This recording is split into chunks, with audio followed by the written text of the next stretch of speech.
Satu karyawan positif corona, ratusan karyawan Brastagi Supermarket Medan di rapid test. Persatuan Perawat Nasional Indonesia Simalungun bantu perawat di Rumah Sakit Umum Daerah Perdagangan. Pemerintah Kota Binjai rapid test massal warga di pasar tradisional. Selamat malam pemirsa, selain cuplikan berita tadi kami juga akan menghadirkan sejumlah informasi menarik lainnya bersama saya Irwan Saragi. Pemirsa, inilah Sumut hari ini malam selengkapnya.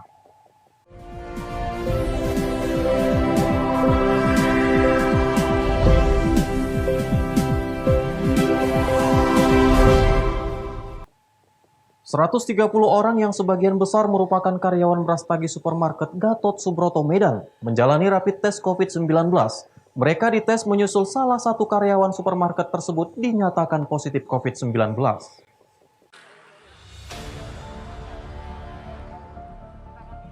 Seluruh karyawan Brastagi Supermarket di Jalan Gatot Subroto Medan menjalani rapid test, menyusul salah satu karyawan dinyatakan positif COVID-19.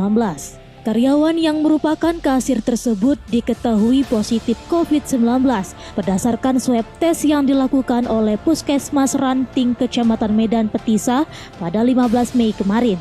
Setelah mengetahui ada salah satu karyawan yang positif, gugus tugas bersama manajemen supermarket melakukan penelusuran terhadap orang yang memiliki kontak dekat dengan pasien. Penelusuran bukan hanya dilakukan di supermarket itu, tetapi juga di tempat tinggal atau kos-kosan karyawan tersebut. Untuk tahap awal 130 orang langsung menjalani rapid test. Kepala Dinas Kesehatan Kota Medan, Edwin Effendi menyebut rapid test tersebut dilakukan untuk mendeteksi lebih dini penyebaran COVID-19 di lingkungan tersebut. Jika ada peserta tes yang menunjukkan hasil reaktif, maka akan dilanjutkan dengan swab. Ini kan ada kasus yang dari ada keluhan awal ya, dilakukan pemeriksaan ya, kemudian dilakukan pemeriksaan swab ya, penagaan COVID positif itu dengan pemeriksaan swab ya. Jadi ada yang COVID positif dari hasil pemeriksaan swab. Atas dasar itu ya, itu kan sebagai COVID positif ya, kita harus melakukan tracing, melacak semua kawan-kawannya ya, yang berhubung, yang kontak erat dengan kasus positif tadi ya. Nah, itu sedang kita lakukan sekarang. Meski seluruh karyawan menjalani rapid test, supermarket tersebut tetap beroperasi. Karyawan yang selesai tes langsung bekerja. Daniel Pekuali melaporkan untuk Eva Arina TV. Sidang pemalsuan surat yang melibatkan mantan pekerja dan Direktur HRD Sipi Sarparila anak perusahaan PT Serbaguna kembali digelar di Aula Cabang Kejari Labuhan Deli. Dalam persidangan itu, pelapor malah emosi saat ditanya kerugian material yang dialami perusahaan. Kasus dugaan pemalsuan surat perusahaan yang menjerat dua karyawan PT Serbaguna yakni Dewi Sartika dan Marjoko digelar dengan cara daring di Aula Cabang Kejaksaan Negeri Labuhan Deli, Medan, Sumatera Utara. Agenda persidangan mendengarkan keterangan saksi terdakwa Dewi Sartika dan pembacaan pledoi untuk terdakwa Marjoko. Pelapor yang merupakan pimpinan PT Serbaguna malah emosi saat kuasa hukum terdakwa bertanya kerugian yang dialami perusahaan yang tidak bisa dijelaskan oleh pelapor. Dalam persidangan ini, saksi dari Dinas Tenaga Kerja Deli Serdang dihadirkan untuk memberikan keterangan terkait pemalsuan surat kerja yang dikeluarkan Marjoko dari berkas pribadi untuk Dewi Sartika dalam pengurusan uang pesangon. Kabid Hubungan Industri Disnaker Deli Serdang mengatakan, PT Serbaguna selaku pemberi kerja tidak melaporkan kegiatan dan pekerjaan perusahaan pihak ketiga yakni CP Sarparila kepada Disnaker, sehingga perjanjian kontrak kerja dengan para karyawan belum terdata di Disnaker Deli Serdang. Si PT Serbaguna sebagai pemberi kerja itu seharusnya itu kan harus melaporkan apa kegiatan-kegiatan dan pekerjaan yang dia mau berikan kepada pihak ketiga. Jadi ketika orang melapor ke kami kan tidak tahu masalah hubungan kerja mereka awalnya kan. Maka kami panggillah kedua belah pihak itu. Kenapa? Karena si Dewi Sartika itu menganggap dia berada di lingkungan PT Serbaguna. Walaupun secara administrasi ternyata dia itu adalah karyawan Saparilla. Tapi kalaupun itu terjadi, seharusnya PT Serbaguna ini harus melaporkan ke Disnaker. Ini pekerjaan-pekerjaan kami yang mau kami berikan kepada pihak ketiga. Nah, lalu nanti Disnaker akan mengeluarkan bukti pencatatan. Nah, setelah dia melapor ke kami, keluar bukti pencatatan, maka si pihak ketiga, si vendor PT Saparilla itu harusnya mendaftarkan perjanjian kerjasama dengan PT Serbaguna kepada kami. Nah, disitulah kami akan cek apakah memang itu bisa di-outsourcingkan apa tidak. Nah, setelah itu nanti dilakukan, ternyata itu dibenarkan secara aturan untuk diberikan secara outsourcing atau diberikan kepada pihak ketiga, maka si vendor atau si PT Saparilla itu mendaftarkan kembali karyawan-karyawan dia itu. Itulah sebenarnya prosedurnya. Dan ini tidak dilakukan oleh PT Serbaguna. Setelah mendengar keterangan saksi, Majelis Hakim menunda sidang pada pekan depan dengan agenda mendengarkan jawaban jaksa penuntut umum secara tertulis. Wahyu Pratama melaporkan untuk Evarina TV. Bupati Simalungun CR Saragih lakukan rapat terbatas dengan para pangulu sekecamatan Tanah Jawa untuk membahas penyaluran sembako dengan tepat sasaran dalam percepatan penanganan COVID-19 di Kabupaten Simalungun.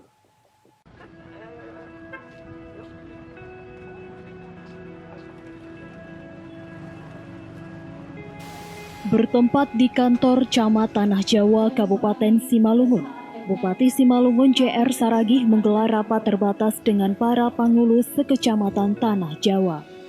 Adapun tujuan dilakukannya rapat ini untuk membahas penyaluran bantuan baik dari pemerintah pusat, provinsi, kabupaten, serta dana desa dalam hal percepatan penanganan COVID-19 di Kabupaten Simalungun.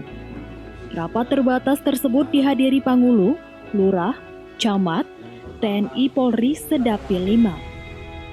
JR Saragih yang merupakan Ketua Tim Gugus Tugas Percepatan Penanganan COVID-19 mengatakan harus memberikan pelayanan terbaik kepada masyarakat, memberikan rasa damai di tengah-tengah masyarakat dan harus bersinergi untuk penanganan COVID-19 dengan menjauhkan pikiran dalam hal politik.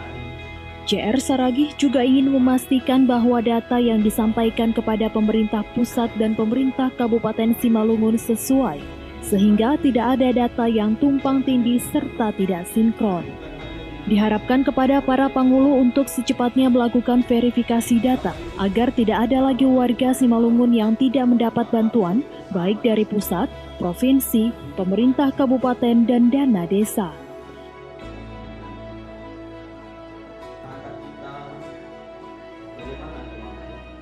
Baik seluruh kepala desa di Kabupaten Simalungun ini semua bertemu dengan kita. Yang pertama, kita mau meyakinkan dari bantuan-bantuan baik dari pusat, kabupaten, provinsi, dana desa, apakah masih ada masyarakat yang susah di desa itu, supaya segera dicatat dan diberikan kepada kita, supaya kita berikan bantuan. Bantuan yang diminta sekarang ini adalah sembako. Jadi kita akan segera berikan bantuan sembako itu kepada masyarakat, khususnya masyarakat yang belum dapat, yang sudah disalurkan kemarin dari kementerian, baik kabupaten. Jadi ini kita mau coba. Karena apa kita lakukan ini?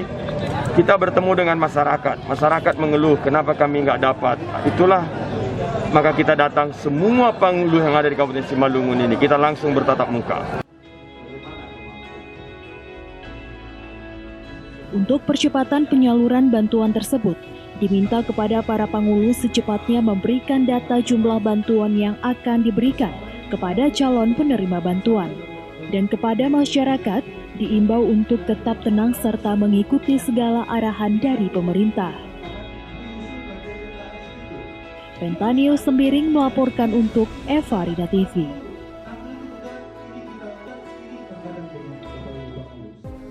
Semut hari ini masih akan kembali sesaat lagi, tetaplah bersama kami.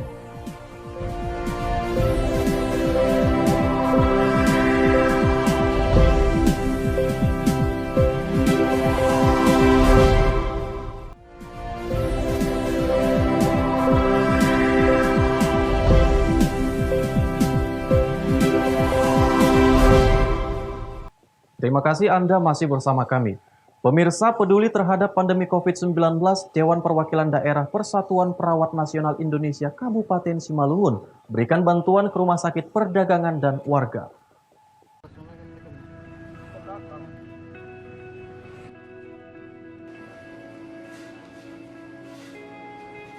Inilah bakti sosial yang dilakukan Dewan Perwakilan Daerah Persatuan Perawat Nasional Indonesia dalam masa pandemi COVID-19. Kegiatan ini bertujuan untuk memberikan semangat kepada para perawat dan tim medis dalam bertugas melawan COVID-19.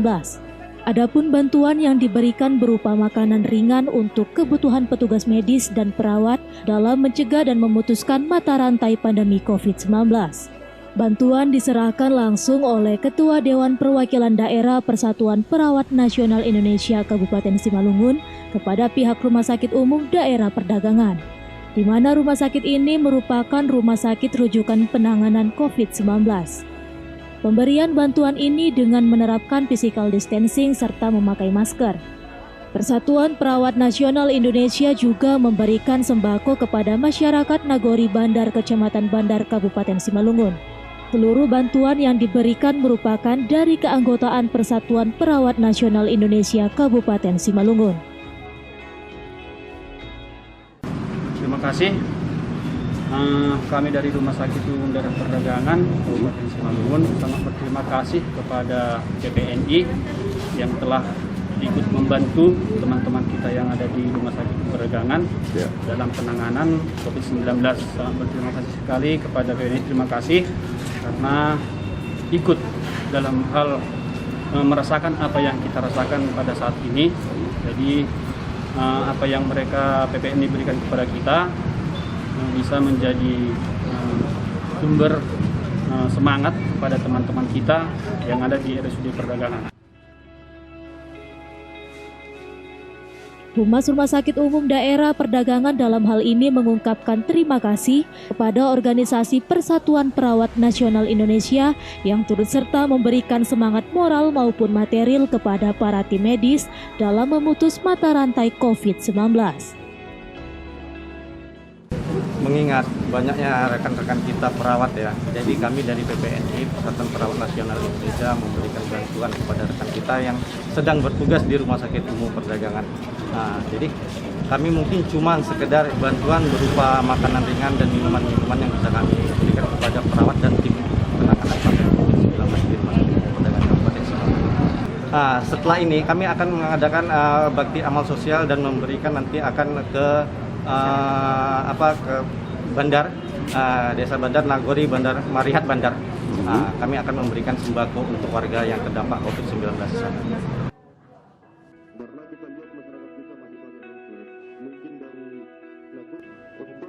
Dihimbau kepada seluruh masyarakat khususnya Kabupaten Simalungun untuk tetap mengikuti arahan dari pemerintah dalam pencegahan penyebaran virus corona.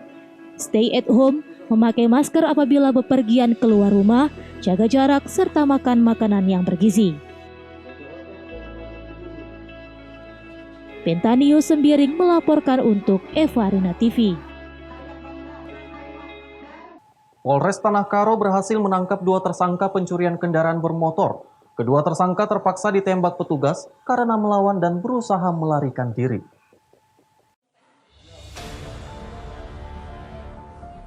Satuan Reserse Kriminal Polres Tanah Karo berhasil menangkap 2 tersangka pencurian kendaraan bermotor di Desa Banuraya, Kecamatan Tigapana, Kabupaten Karo.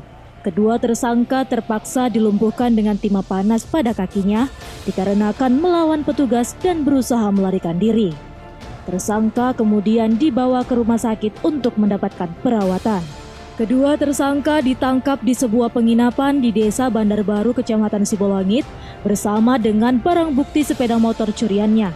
Salah seorang di antaranya merupakan residivis dalam kasus yang sama dan baru saja bebas dari penjara usai menjalani hukuman. Jadi setelah kita mendapat laporan dari korban, kita melakukan penyelidikan. Kita ketahui bahwa tersangka berada di daerah Bandar Baru, di salah satu penginapan. Selanjutnya anggota kita melakukan pengejaran. Jadi pas di penginapan Ateng, pating atas, kita mendapatkan kedua tersangka sedang duduk-duduk. Jadi setelah kita interogasi, mereka menyatakan bahwa mereka telah melakukan pencurian di simpang Desa Bunuh Raya. Ada tindakan tegas terukur yang kemudian seperti apa? Jadi pada waktu kita melakukan pengembangan, salah satu dari tersangka tersebut melakukan perlawanan terhadap anggota kita. Kita melakukan tindakan tegas terukur. Saat ini keduanya diamankan di Polres Tanakaro untuk menjalani pemeriksaan. Untuk mempertanggungjawabkan perbuatannya, tersangka terancam dengan pasal 363 KUH pidana tentang pencurian dengan ancaman hukuman 10 tahun penjara.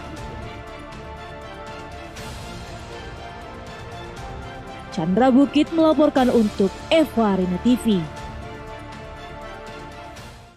Pemirsa, kita beralih ke informasi lainnya. Keluarga yang kurang mampu di Desa Perpulungan, Kecamatan Kerajaan, Kabupaten Pakpak Barat harus tinggal di gubuk berdindingkan terpal. Di samping itu, keluarga ini bertahan hidup hanya dengan memakan ubi.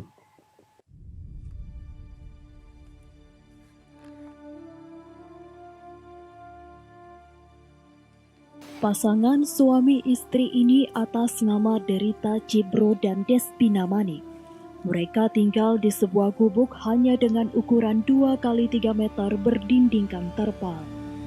Mereka terpaksa tinggal di gubuk karena himpitan ekonomi. Penduduk asli Desa Perpulungan ini mengaku sudah 1 tahun tinggal di gubuk. Tidak hanya itu, ketiga anak mereka pun putus sekolah.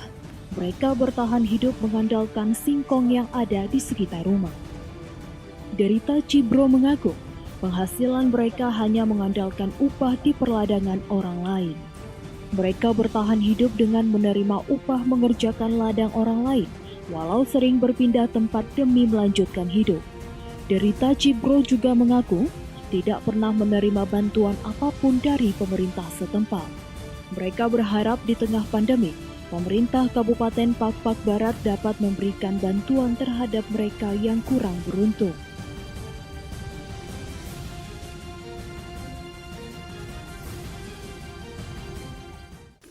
Sudah 1 tahun. Sudah 1 tahun ya. Selama tinggal di situ, pemerintahan situ tahu nggak Bapak tinggal di situ gitu maksudnya? Oh tahu. Tahu ya. Untuk menghidupi kebutuhan kita sehari-hari Pak, bagaimana Pak? Aktivitas kita, apakah berladang atau apa gitu? Ya, cuman berladang lah. Cuman berladang Pak ya. Iya. Saat dikonfirmasi terhadap pemerintah desa, Amiruddin Habeahan mengatakan, untuk tahun ini, keluarga Derita Cibro akan mendapat bantuan melalui bantuan langsung tunai dari dana desa, serta akan meneruskan ke pemerintah kabupaten agar dibantu dan didata melalui Dinas Sosial Kabupaten Pakpak Barat. Namun menurut informasi yang kita dapat, dia sempat di Semerpara, sempat di Singgabur, pindah lagi ke Jambu. Jadi setelah dia masuk ke desa kita, dia langsung turun ke ladang. Jadi sehingga kita tanya pun pihak keluarganya selalu menyatakan dia nggak pernah ke kampung. Nah, begitu aja Pak. Jadi selama dia pindah kemari, Bapak katakan tadi berpindah-pindah, selama dia masuk kemari, apakah pernah melapor ke pemerintahan desa? Nggak pernah Pak, malahan justru warga perangkat desa kita, kepala dusun yang menjumpai orang tuanya, namun pihak orang tua menyatakan di ladang terus. Masalah menyangkut dia mengenai bantuan, sebenarnya Pak, enggak pun dia gara-gara ini masalah ini, dalam BST, dia kita udah tampung di BLT dana desa.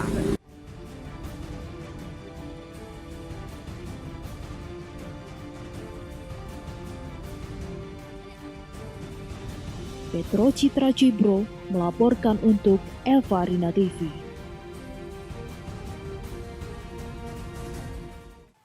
Sumut hari ini masih akan kembali sesaat lagi, tetaplah bersama kami.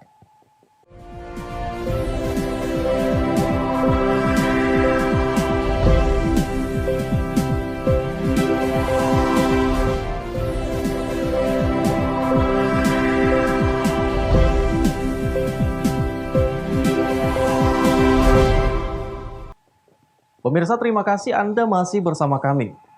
Sat Narkoba Polres Batubara menggerebek kampung narkoba di Kabupaten Batubara.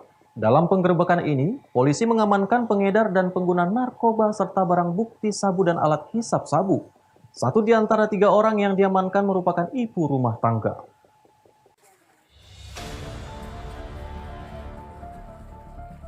Dengan bersenjata lengkap, Sat Narkoba Polres Batubara menyisir satu persatu rumah yang dicurigai sebagai tempat transaksi narkoba di Kampung Narkoba di Jalan Yaman, Gang Fir'aun, Desa Bagandalam, Kecamatan Tanjung Tiram, Kabupaten Batubara, Sumatera Utara. Dalam penggerebekan, polisi berhasil mengamankan 3 orang pengedar serta pengguna narkoba berinisial SB, NH, dan AL. Ketiganya merupakan warga Kampung Narkoba dan diamankan di tempat terpisah. Tidak hanya mengamankan ketiganya, polisi juga mengamankan barang bukti narkoba sabu serta alat isap sabu. 1 di antara 3 orang yang terjaring, NH wanita berusia 46 tahun ini merupakan ibu rumah tangga. Kepada polisi, dirinya mengaku nekat menjual narkoba karena telah kecanduan. Selanjutnya, bandar dan pengguna narkoba yang berhasil terjaring polisi langsung digelandang ke Sat Narkoba Mapolres Batubara beserta barang bukti narkoba.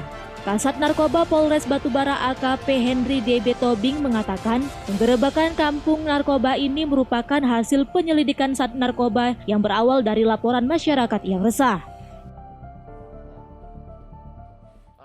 Ini penggerebekan Kampung Narkoba di daerah Tanjung Tiram dari 3 tempat yang berbeda. Terus barang bukti ada yang diamankan, Pak? Ada. Siap. Guna penyelidikan lebih lanjut, kini para pengedar dan pengguna narkoba tersebut harus menjalani pemeriksaan di Sat Narkoba Polres Batubara. Taufik melaporkan untuk Eva Arina TV.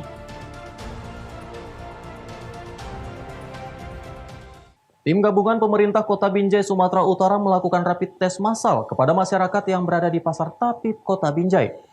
Sejauh ini terdapat 2 warga Binjai reaktif COVID-19 dan masih menjalani karantina sambil menunggu tes selanjutnya.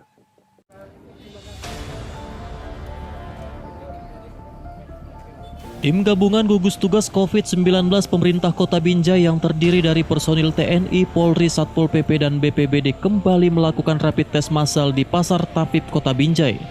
Warga yang berada di pasar baik pengunjung maupun pedagang diperiksa secara acak oleh petugas.